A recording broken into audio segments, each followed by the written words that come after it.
Hi friends, இதான் ஜாதி பத்திரிக்காயுடைய மரம். என்னால் பறிக்க முடியல. இந்த இலையை பாருங்க, இதான் அந்த மரம். ஒரே ஒரு காய் கஷ்டப்பட்டு ஒரு பிஞ்சு பறிச்சிருக்கேன். நல்லா உயரமாக கிடக்கு. ஜாதி பத்திரிக்காய் நம்ம கறி மசாலாவுக்கு யூஸ் பண்ணுவோம்.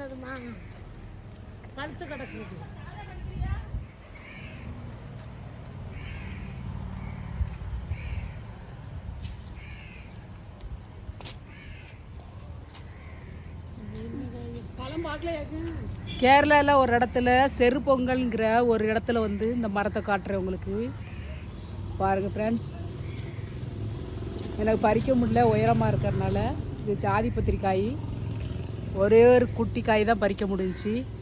ஓகே ஃப்ரெண்ட்ஸ், பிடிச்சா லைக் பண்ணுங்கள், ஷேர் பண்ணுங்கள், சப்ஸ்கிரைப் பண்ணுங்கள். தேங்க்யூ.